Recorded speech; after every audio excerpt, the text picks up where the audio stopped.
I started taking college classes at 11. I started full time at 14. I graduated at 19 with my bachelor's in mechanical engineering. I went on to work for the United States Navy as a weapons systems engineer. The system that's currently shooting down drones in the Red Sea, that was my system. I did that for just about 5 years. Then I went to law school. I'm a glutton for punishment, so I also do enrolled in an MBA program. So just to kind of give you guys a little bit of that background, I taught political science at Southern University in Shreveport. I ran for United States Senate in the 2020 elections. I was a juvenile public defender. Kanye West asked me to accompany him with a dinner with President Trump. Everybody talks about Nick Fuentes. They very rarely talk about me. I accompanied President Biden during the G7 summit in 2023, and I get invited to speak in Davos, Switzerland during the World Economic Forum for the past 3 years. Oh, you mean to tell me that Dr. Jamar Montgomery, who basically had 3 degrees before he was 30, child genius, is telling you about Bitcoin and crypto, but it's a scam? No problem. Wow. Dr. Jamar Montgomery, child genius. Welcome to Sat Chats, the Bitcoin podcast where we chat about sats. Sats are the smallest part of a Bitcoin, the same way pennies are the smallest part of a dollar. With Sat Chats, we are building the world's biggest Bitcoin welcome center to serve as your gateway to lasting generational wealth. So if you are brand new to Bitcoin, we want to chat about sats with you. Head to satchats.com to grab your slot in the studio today. If you're not so new to Bitcoin, come on the show as well. It's all good. I'll be your host, Stuart, Bitcoin Maxi, who wears prescription sunglasses to protect you and your loved ones from my Bitcoin laser eyes. And I'm your co-host, Chris, founder and CEO of Ithaca Hummus, resident Bitcoin smash buyer when my wife lets me. We're giving away 10 million sats over on YouTube. All you have to do is subscribe. If you're one of our first 100,000 subscribers on YouTube, you're automatically entered to win. We are on a march toward number 99, Kristen Stewart's wife. And we don't have that much farther to go. Maybe another 12. 20 episodes. Yeah. 20. Yeah.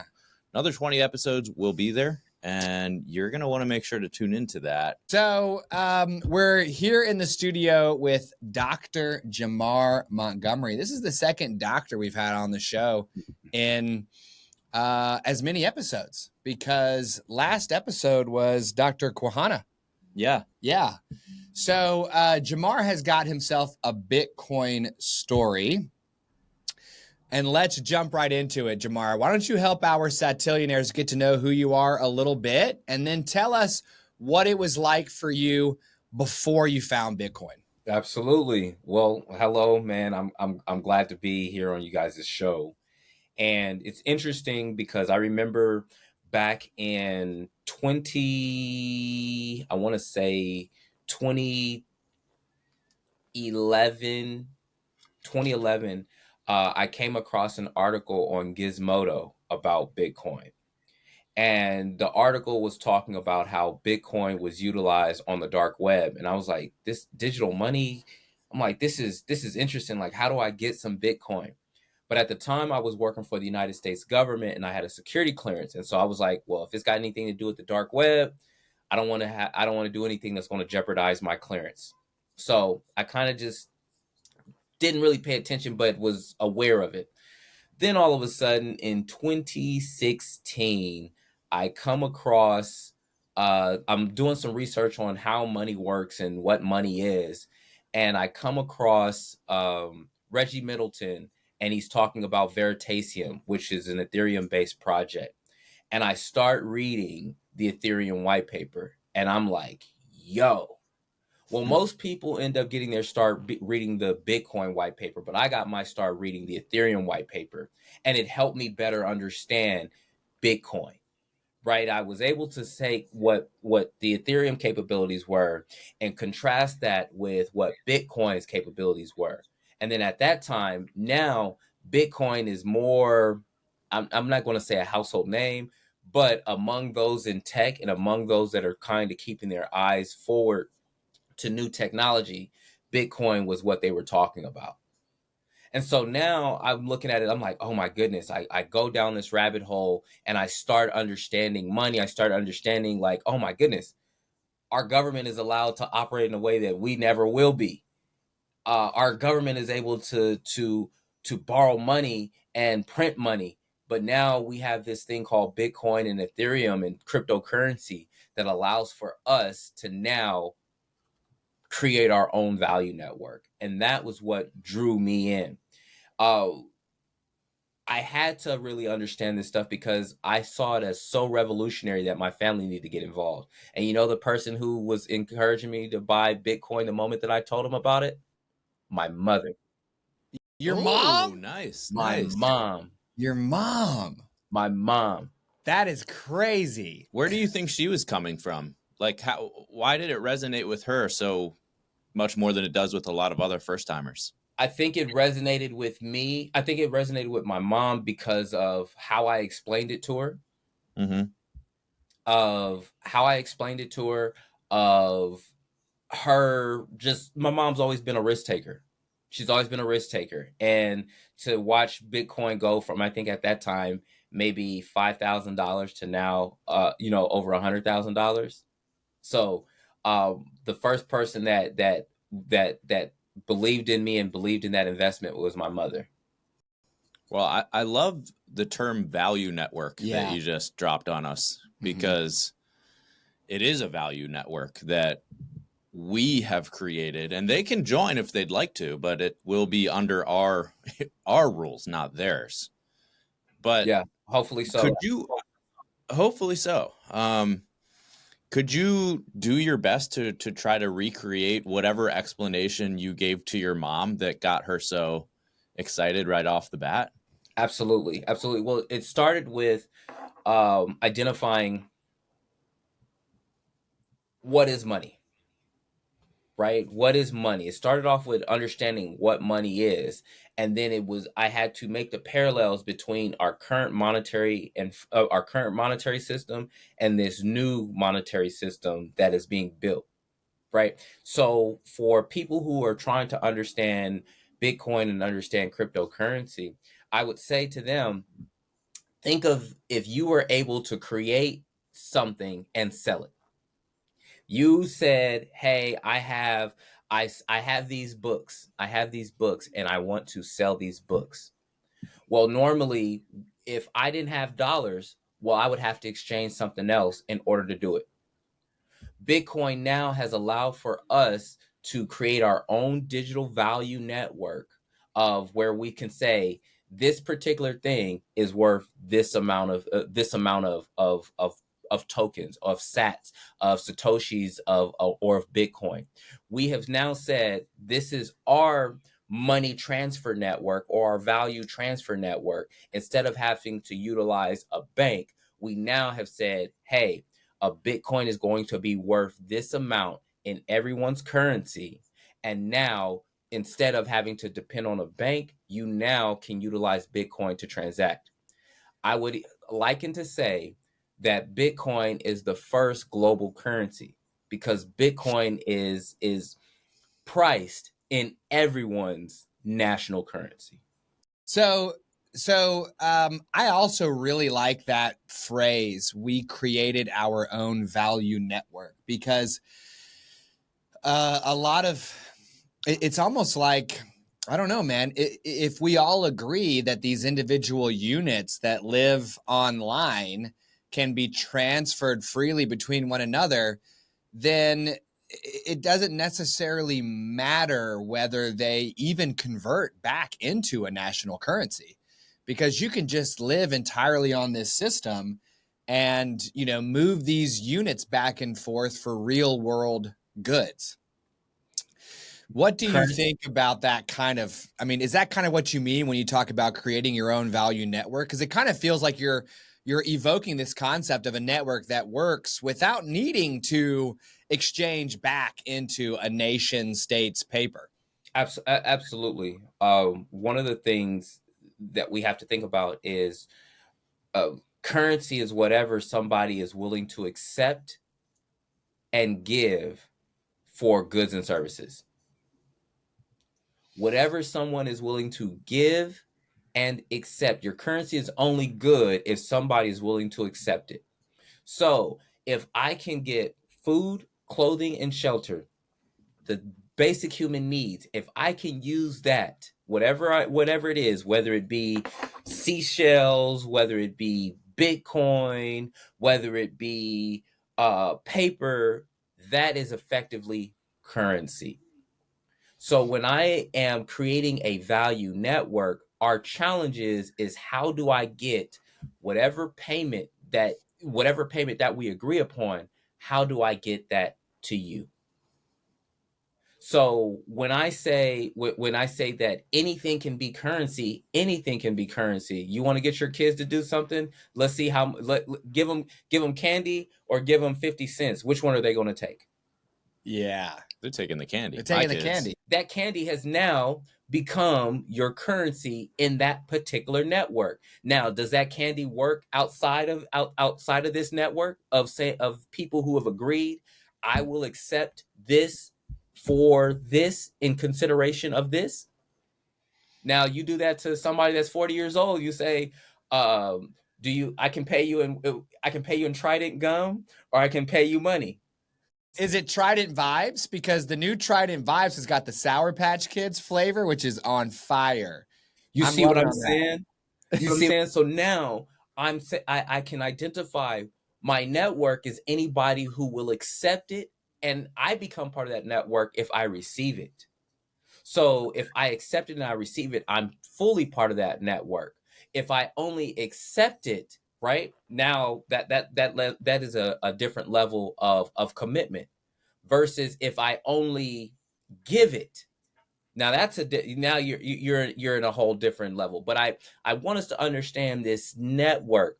Your network is going to determine what is acceptable. And across this global network that Bitcoin has created, we have said, hey, I am willing to trade you something for this Bitcoin, whether it be other cryptocurrencies or in some jurisdictions, I'm willing to make this as part of I'm willing to make it legal tender.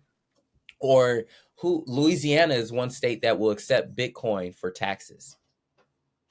So understanding I forgot who there's another state that is accepting Bitcoin as legal tender, and and like I said, Louisiana is allowing you to pay your taxes in Bitcoin. So Smart. being able to really understand who is all part of this network, and um our challenge for most people to understand is that we have only known national currencies. We have never known a currency that we have created. However, communities sharecropping communities in Mississippi and Louisiana had created their own form of currency that did not work outside of their network. But the folks had accepted, we will accept these bills, or we accept these notes, or we'll accept these wooden nickels as currency. So it's just recognizing what a value network actually looks like, because I'm going to say there's something of value that I have, and I need something that's easily movable, right? What is it? Fungible, knowable. It's like three properties or characteristics of currency that you need in order for it to be good currency. But basically, I have said that I will accept it, that I can divide it, and that this is valuable not only just to myself but to other people. How would you, if the argument was to be made that gold is a form of global currency, how would you compare and contrast gold to Bitcoin? I would say that people are absolutely right that gold is a form of global currency. Um, would you want to walk around? People don't like walking around with jewelry on. Why? Because people can steal it very easily. And we have seen what people will do when they know that you have your wealth on you like that. So gold is very heavy. How can if you want to pay somebody, how are you going to get your gold to them? Are you going to trust somebody to transport your gold? Okay, do you have enough money to pay somebody to transport your gold? Whereas with Bitcoin, if we say that, hey, a Bitcoin is worth this amount of dollars or this weight in gold, right? We've made an equivalent value. Well, it's literally me plugging my wallet into a computer or taking my wallet and sending it directly over to somebody else. Anywhere in the world. Anywhere in the world that has an internet connection. So I would say that it's currency if somebody will accept it. Can we just like turn around real quick and pick up the sharecropping piece there? Because I've never heard of this value network among sharecroppers in, I think you said Louisiana and maybe Mississippi. The When Deep was South. that? What are you talking about? So at that time, during that time of the sharecropping days, uh, access to actual physical money in some ways was limited, and you're dealing with poor people in some cases, with sharecroppers, with very poor people who still need to have their economies running. So there's still somebody who's going to be paying to sew your clothes. There's somebody that you need to buy your tools from. You're somebody that you're going to be buying seed from. And whether or not you needed to be able to have some way of making transactions. So in some of those communities, they would develop their own currencies. We have to remember that prior to the Civil War, um, that each state had their own notes I did not know that. Yeah, I didn't. Yeah, I didn't. I just thought gold was flying around, but there was paper bills in each state. in each state. Wow. Could you imagine having to change out your money, between North Carolina, if you're going to drive from where we live in North Carolina to Florida to go to Disney World, and you had to have South Carolina money and Georgia money and Florida money in case you need to like stop at Buc-ee's and get gas, that would be Absolutely. crazy. So when you start looking at how mobile people get, you start seeing that there's an evolution in the money. I don't have to worry about, once again, my value network is small because of the distance of transactions that I'm going to be actually having. Now, why would a sharecropper choose to use their own value network as opposed to the state-sponsored value network? Whoa. State sponsored. That sounds like that's giving state sponsored terrorism to me. And Chris is like, yeah, no, that's what we're talking about because they're attacking us with their money, right? I love it. So why would they do that? Is it because their access to actual money was limited? And if so, which money were they using? Access to actual money, access to banking resources, right? We have to remember that this was during a time in which there were Jim Crow laws against Black people participating in the economic system outside of a Black economic system, right? So you recognize that commerce still needs to occur in your communities, and you create ways of doing that. So what you're saying they would use like wooden nickels and other things? Like what did they use? Wooden nickels, shoot. I've heard about buttons in certain cases, right? Wow. And so in that sense, you would be like, well, why would somebody accept why would somebody accept buttons? Well, the button represents, you know what? Hey man, you gave me this button, but I actually need some work done from you. So now it becomes representative of something it becomes representative of not just money, right? Or not just currency, but really a representative for whatever labor that I need for you to do. So it seems like the American Bitcoiner overwhelmingly is a white dude between the ages of 25 and 45. And we see this in our YouTube metrics, even though we're bringing on people from all over the world, all different types of people, all different races, all different gender, all different ages. We've had a 12-year-old on the show. We've had a 78-year-old on the show. Our audience is effectively, it looks like, well, I guess it just says dudes between age 25 and 45 on YouTube, but that's what we understand is like the average Bitcoiner in America.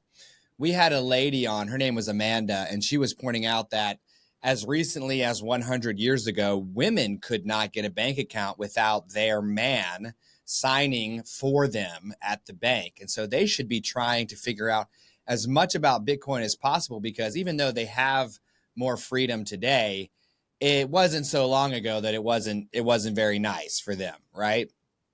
You're mentioning things like Jim Crow laws and the fact that it wasn't that long ago that Black people didn't have that great of a time, and some would argue it's still not that hot.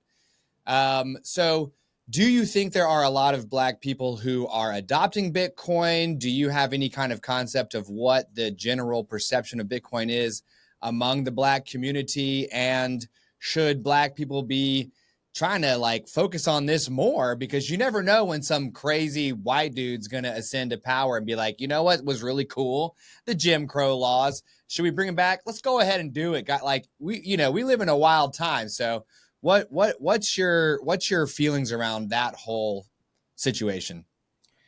I have made it part of my life's work trying to get as many Black people involved in Bitcoin and cryptocurrency as possible. There are people who have reached out to me on LinkedIn and were like, dude, you were telling us about this in 2013, 2014, and I wish I would have listened to you. Right. I went to a historically Black law school called Southern University Law Center, and I got my MBA from Southern University, which is a historically HBCU, historically Black college or university, and I brought cryptocurrency to Southern University. I'm known in the business department for doing that. Right. The Black people absolutely need to be learning about this technology, and it's upsetting because you will often see how history has shown that Black people have often been pioneers and innovators in the space, but you won't hear about them. And then the mass of Black people will be like, well, nobody told us about this. Yet, when you look into the history, you dive into the history, it's like, well, you really didn't listen to the folks that were pioneers and innovators in the space. And you're last because the folks that you should be listening to, you just had other priorities. And I would say, and my argument, and it's not just for Black people, but people that I would say that are the 90 90%. 90, you got the 1%, but I'm going to say that the 90% of Americans, right? Everybody who's basically making below $125,000 a year. Every decision that you make is a financial decision. Every decision that you make is a financial decision. That means that every decision you make either contributes to your wealth or contributes to your poverty. The choice is ours. So if we're not learning about this particular technology, we're not learning about Bitcoin. People were calling it a scam when it was $2,500. People were calling it a scam at $35,000. People were calling it a scam at $50,000. Well, when I tell people that, Fidelity Investments has been experimenting with this since like 2014, and they were utilizing it in their cafeteria. You know that JP Morgan was a sponsor for what was it? For Consensus, when Consensus was just a pavilion during South by Southwest back in 2016. Right, when you start giving people that kind of history, and it's like, oh, you mean the largest bank and the most powerful bank in the United States, that the CEO Jamie Dimon was calling Bitcoin a scam and all this, all while his bank was secretly buying up or buying companies that own Bitcoin so that he could say that JP Morgan doesn't have any Bitcoin, and now here it is, this is a global conversation. Oh, you mean to tell me that Dr. Jamar Montgomery, who basically had 3 degrees before he was 30, child genius, is telling you about Bitcoin and crypto, but it's a scam? No problem. Wow. Dr. Jamar Montgomery Child genius. Love that. Dude, oh my God. If every single one of our YouTube episodes wasn't framed up as a question for our pre-coiners to be able to scan through, the title of this video would be Dr. Jamar Montgomery, child genius. Period. Amazing. So it sounds like if we were to formalize your pre-coiner pitch, it would be focused on this concept of empowerment. Is that true? 100%. 100%. It's about empowerment, freedom, and independence. There is the the ambiguity of freedom and the independence of freedom. The the ambiguity of freedom and the pain of independence. What do I mean? Freedom looks like I have control over my time. Independence looks like now I got to figure out how I best utilize this new freedom that I have to do the things that I want, so that I don't have to ever go back to doing things that I don't want to do. Bitcoin allows for that. Yeah. Does Bitcoin allow for those two things, or does it allow for freedom and then you have to deal with the independence that comes from that? Absolutely. Yeah. So, I actually want to step back for a minute here, Jamar, and I'm really loving the conversation so far. I really have gotten interested in like economic history and, some of the examples in Seyfedin's book, the Weimar Republic, but I hadn't ever heard about the sharecropping value network in the Deep South before the Civil War. Antebellum, if you want to get into the $10 Latin word for it. That's super fascinating, and I love that you brought that onto the show for us. I want to go back to that 2015 or 2016 space that you mentioned, where you talked about you were learning about money at that time. What drove you? Because so many of us spend our entire lives working for something that we are not thinking about. What made you start thinking about money? I was looking at people who were making money off of money. Like, how are you? Like, the first time I learned about fractional reserve banking, I'm like, what the hell? What? What? Like, how is this? How is this possible? Right? How is this possible? And you start learning about how money actually works, and it's like, oh my goodness, these are creative ways of making money. And so if I'm not making the money that I want, it means that I'm just not being creative enough. So I started going down this rabbit hole of really understanding what money was, because I wanted to understand our monetary system. I wanted to understand our financial system, and our monetary system is different from our financial system. Right. So I credit Mike Maloney, which is, he has I think it's the Secrets of Money series. I credit Mike Maloney and Reggie Middleton with really helping me understand what money was, some of the history of money, as well as how our monetary and our financial system works. I wanted, it was like, I just wanted to I wanted to understand. I can't think of any particular moment where it was like why I wanted to, but I just felt like I needed to know. I needed to know how this stuff works. Why is our politics the way that it is? And everybody says follow the money. All right, I'm following it. I've never heard of the concept that the monetary and financial systems are unique items. So can you break that out for us? Absolutely. The monetary system is how the money is created. The financial system is how the money is spent. Point blank, period. The financial system, the financial system is based off of business principles that are time tested. monetary system, the monetary system is where we get the fractional reserve banking, where we get how the Federal Reserve is involved, how the Federal Reserve is this quasi public organization that is in control of lending. Oh, okay. Well, my monetary system is controlled by the banks, whereas my financial system is controlled by the actual United States government. Even though people think that the Federal Reserve is part of the federal government, it reports to the federal government. But when you look at all the chairs of the Federal Reserve, and then you look at how the Federal Reserve chairs are appointed, you get a very clear sense of who's actually in control of the Federal Reserve versus who's in control of the financial system. Can you walk us through that a little bit more, like fractional reserve banking?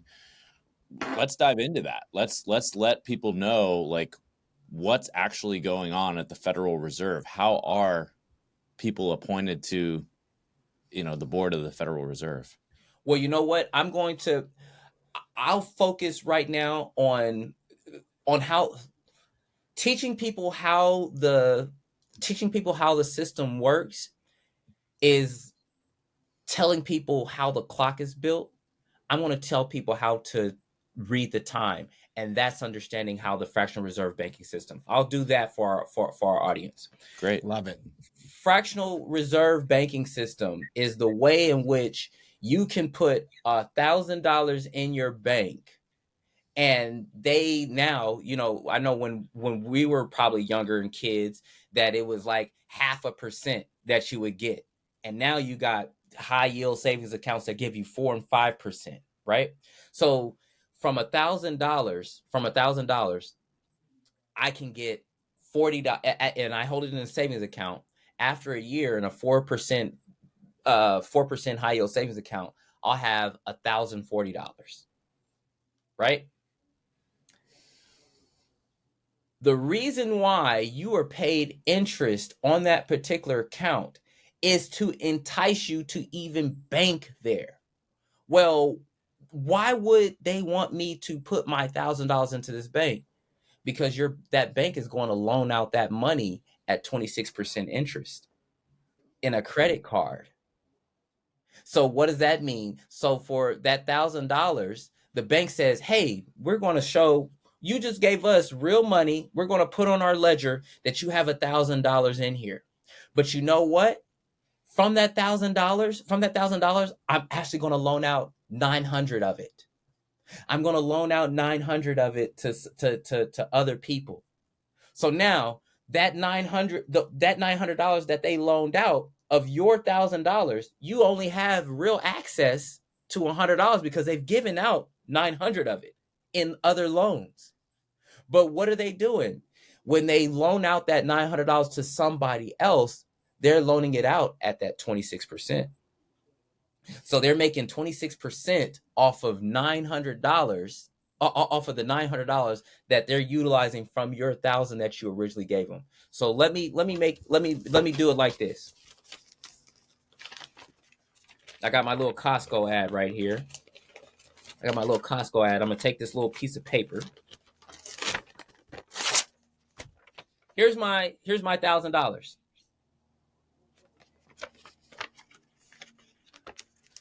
I've taken 100 of it. I've taken 100 of it, and I've loaned out. Here's your 100. Your 100's over here, still in the bank. I've loaned out this $900 at 26% interest to everybody else.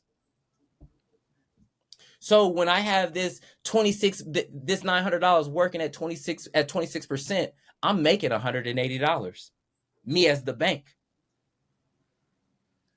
Oh, bank says, all right, I now have more money to pay this 4 or 5% interest to get more people to deposit another $1,000 with me. Every time somebody deposits $1,000 with me, I'm able to loan out 900 of it, which means I'm able to make $180 each time. So I'm using that $180 that I'm making from loaning that money out to pay out. Hey, this person needs. I still got to pay this person $40. I'm enticing you with this $40 for you to put $1,000 in my bank each time. But meanwhile, you as a consumer don't know that the bank is making 26% off of your money. I would like to make 26% off my money. Right. Yeah. I know that can be a little confusing. I feel like I might need to add a little bit more clarity, but please ask me questions if any part of it was unclear. Well, why is that a bad thing? It's a bad thing when you're not in control of it. It's a bad thing. It's a bad thing when you start creating a whole bunch of debt and that debt becomes unmanageable. Mind you, where is the money going to come from? So I had $1,000 in hard money. And now I've created $900 of debt, which is ledger money. But when I gave it to somebody, I gave them hard money. So the financial part of it is, oh, I'm lending out money. The monetary part is, where's that new money going to be created from? I have to, when we talk about basing our currency, okay, and what something is backed by, I have a deposit of gold. Gold is too difficult to move around. So what do? I create paper money or legal tender, which is supposed to be representative of a certain amount of gold. That's what it used to be. That's what our gold standard was. We get off the gold standard. And now we say our money is worth is no longer tradable for gold, but we're going to say it's worth this amount of gold. But the moment that I start that my debt is no longer backed by gold, now my money is also no longer backed by gold. Are you following me? Yeah, I mean the problem that I see with, I mean, fundamentally, in a perfect world where everybody pays their debts and there's never any problem, and it's as simple as, I'm a bank, I take your money, I give you 4%, and then I turn around and I lend it out even at 8%. Let's just say, even if that's the scenario, I don't have a fundamental problem with the bank making money on that 4% spread or 10% or 12% or whatever it is. Where I start to get really, where I have lost all trust for the banking system is when they continue to repackage this debt and create all these like shifty, slick financial products that they package up and they resell to each other, and then all of a sudden people can no longer pay the debt. The interest that they've promised is not actually, they can't actually create that value, and then the whole banking system collapses, which has happened many times. And the only thing that we can do is print more money to pump into the bank so that our entire financial world doesn't collapse as a nation. I mean, that's, to me, like 2008. It's like, what is going on here? What's happening? Because I no longer feel like I can trust the people who control the money in this country. And that was a big shift for me, and I think a lot of people. Well, I mean, I personally, when I was learning about fractional reserve banking, I kind of got to the same spot that I think you did, Jamar, where it's like, not only do you create, and to Chris's point, it's like they're trying to build the Jenga tower by just pulling blocks from the bottom and putting it on the top, and eventually that tower gets real wobbly. Yeah. And you're talking about depositing $1,000 and they lend out 900, and that already gets a little bit messy. But when somebody gets a loan, they might deposit that $900 in their bank account. And then their bank's like, sweet, here's $900. We're going to loan out 810. Yeah. And then the third bank's like, ooh, $810. Let's go ahead and learn out, 720, 730. And all of a sudden 1,000 actual US bucks becomes like several thousand funny monies. And it's like, to your point, it becomes, money would be easier if it were simply a yes or no question. Right. Does the money exist? Yes. Does the money exist? No, it does not. Instead, we have like Inception style layers where I'm looking at my money and I'm like, is this money in the real world? Is this money in the white van? Is this money in the hotel?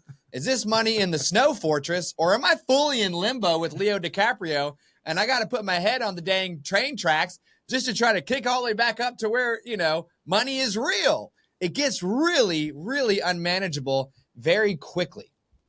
Well, people have said that the seventh or eighth wonder of the modern world has been compound interest.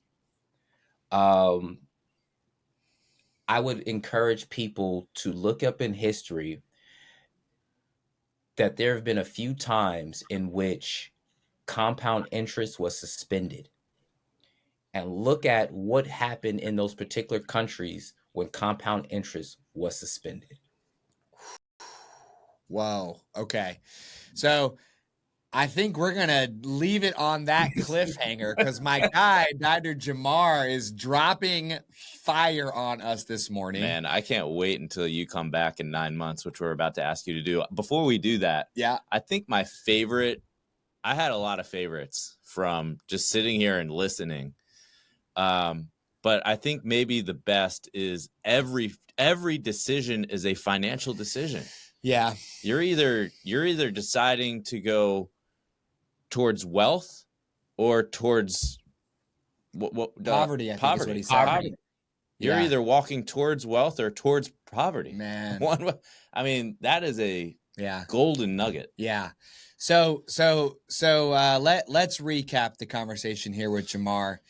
I'm really, really excited for him to, basically get locked into our format where you must reappear every 9 months for the rest of your entire life. When I feel like when we lock in a good one, I'm like, boy, I got Jamar for life. Yes. So anyways, let's recap the conversation. Dr. Jamar Montgomery, child genius. Love that. How many degrees before the age of 30? 3. Probably 3 degrees. 3 of them. 3 degrees.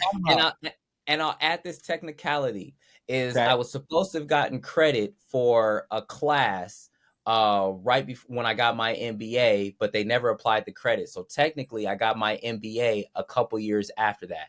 But I was supposed to have been they were supposed to have given me my credit for it, but they didn't. So give you that technicality. But I guess I didn't go a little more into detail, but I started taking college classes at 11. I started full time at 14. I graduated at 19 with my bachelor's in mechanical engineering. I went on to work for the United States Navy as a weapons systems engineer. The system that's currently shooting down drones in the Red Sea, that was my system. I did that for just about 5 years. Then I went to law school. I'm a glutton for punishment, and I also dual enrolled in an MBA program.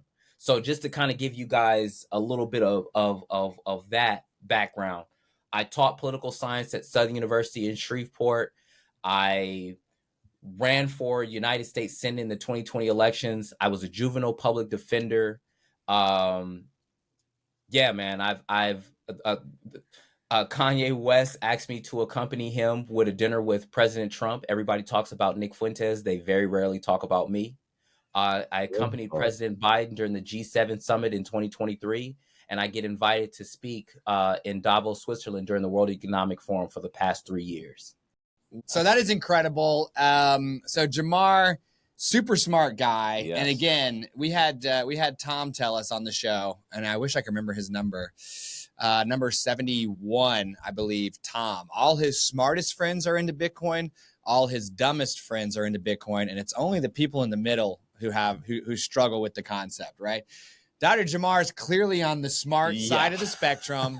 And if he's cool with Bitcoin, you should be cool with Bitcoin as well. Yes. So we learned that he came across it in 2011, but had a clearance with the gouvernement and wasn't quite certain if associating with a currency that was used on the dark web would have any kind of impact on that for him.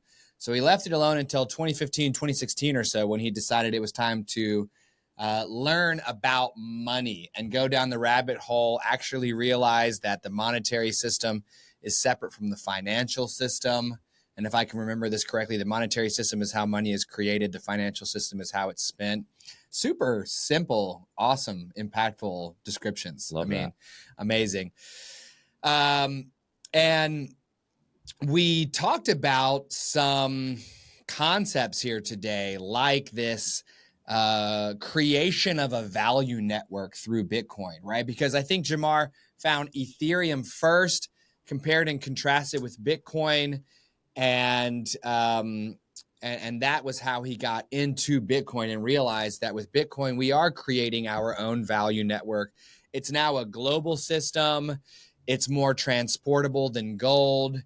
It's something that we can all send back and forth in exchange for goods and services. And it doesn't actually matter whether you ever touch these slips of paper that are so popular with our, 200 some odd nation states out there today. We talked about the sharecropping value network in the Deep South before the Civil War. That was super interesting, and I want to teach myself more about that. We talked about fractional reserve banking, and I'm not certain how many times that's come up on the show. Not many. We definitely haven't taken a deep dive on it yet. It's a key concept, though, in the Bitcoin universe. And, it's going to continue that way until Dr. Jamar creates a newly engineered system to shoot down fractional reserve banking. Right? He's going to automatically target that with some righteous drones, right? Absolutely. Lasers. And if he sees a bank trying to lend out $900 on 1,000, it's going to be like, knock him out, dude. Dr. Jamar is going to take us the whole way. Yes. And we also talked about this concept of your own value network, whether it's Bitcoin or wood and nickels, ultimately is, and I think Bitcoin's probably superior to wood and nickels, but it's going to help you get some freedom. And then that freedom leads to independence. And it's both a gift and something that you have to be responsible enough to manage. Plus, before I forget, we talked about how the Black community should be learning more about Bitcoin, and maybe for Dr. Jamar, crypto writ large, but it's a form of empowerment, and it's a form of getting yourself from where you are, which might be, less than 125K a year, to a place where you have your own money that you control and that you can make choices with, that nobody can take from you, whether you're a lady who might, go backward into a time where a man must be present to open a bank account, or a Black person who could go back in time where, like, Jim Crow laws are in effect, Yeah. Wouldn't you like to be ungovernable when that happens, if that happens? That's what Bitcoin does for you. Yeah, no matter what those politics do to you, your money is yours. So really fascinating conversation with Dr. Jamar. We do ask each of our guests if they'd be willing to come back on in 9 months to give us an update on their Bitcoin baby. Would you be willing to do that for us? Absolutely. Okay, fantastic. Because we need to unpack Dr. Jamar's life story, because we got a little taste of it there, and it sounds crazy. Yeah. And I love that. So we're going to make you an offer between one value network and another. But before we do, we're going to take a quick break here. All right, Dr. Jamar, we believe in exchanging value for value here on Sat Chats. You were gracious with your time and your knowledge. And so in exchange, we'd like to offer you your choice between Bitcoin and $50 in Bitcoin or $50. But before we do, we're going to take a quick hummus break from our sponsor, Ithaca Hummus. You selected the lemon garlic, which we have here today. Yeah, I don't feel like we've had this flavor in a while, so I'm excited about that. So good. If you're out there in Seattle, you can find it at Whole Foods, Sprouts, Safeway, Kroger, all sorts of places. I'm going to load up a fat glob. I'll be your taste buds here today, Jamar. Oh, don't be my taste buds. I'm upset that you guys didn't DoorDash me some. So we got issues. Wait, that's actually a really good idea. That's a good idea. We should start doing that. So yeah, buy the dip. All right, buy the dip. Let's make Dr. Jamar his offer. All right, so your choice today is $50 or $50 in Bitcoin, which I'm taking the Bitcoin. I don't even know why we having this conversation. Done. It doesn't even matter how much it is. He just knows he doesn't want this thing. Oh my God, dude. All right. I love that because it's like, what if it was $50 and only $1 worth of Bitcoin? He's like, I don't even care, dude. I'll take the Bitcoin. Just give it jump to right me. in. Let me have it, dude. Good. I'll still calculate this real quick. So just to keep us honest here, that is 46,854 sats at an exchange rate of 106,644. So yep. He's choosing the sats. Beautiful. We'll get this crusty old government token out of the shot. See ya, Ulysses. I liked it the first time, when it was called the Odyssey. So we've got 46,854 sats on the dial for Jamar. He's going to bring our show score to 72 guests who have stacked the sats, which I love. That's 8 nines, along with 6 who need a little bit more time. This is the part of the show. I'm sorry. Dr. Jamar, do you want anyone to interact with you online or in person? And if so, where should they go to do that? Absolutely. Dr. Jamar, DRJAMAR Montgomery on TikTok, on Instagram, drjamarmontgomery.com, Dr. Jamar Montgomery also on YouTube. I'm getting ready to get started on Twitch. So Dr. Jamar Montgomery on Twitch as well. But yeah, absolutely. Reach out to me, link up with me. If you're ever in the Seattle area, if you're ever interested in getting involved in tech startups, please let me know. I am the diversity czar at Venture Mechanics, which is a co-working and incubator space for venture scale startups. So yeah. This is the part of the show where we ask you, Satillionaires, for your value in exchange for ours. What do we value? Subscription. And watch hours. On YouTube, when we reach 100,000 subscribers, we will be randomly selecting one from among you and dropping 10 million sats on your head, which will come to be known as an absolutely outrageous sum that was simply handed over. Also, you can hit up our playlists to catch up on incredible episodes like Jamar's. When we reach the correct amount of watch hours, we will unlock a membership area so that you as a member can see raw tape early. We're also on the road to number 99, Kristen, and it might be because the HVAC is broken in here today, but I'm sweating. I'm hot. I'm sweating, dude. I want so badly to be able to buy more Bitcoin. You can also come on the show, satchats.com, to grab your slot in the studio today. Anybody can do it. It's 100% open and available for you. So Sat Chats is for educational purposes only and should not be construed as financial advice. Also, our guests' views are their own.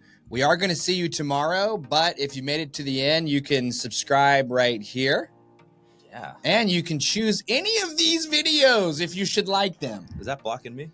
You can choose. It's right here on Chris's face. Just click on Chris's face. You can watch more Sat Chats. More information on Jamar and our show in the show notes below.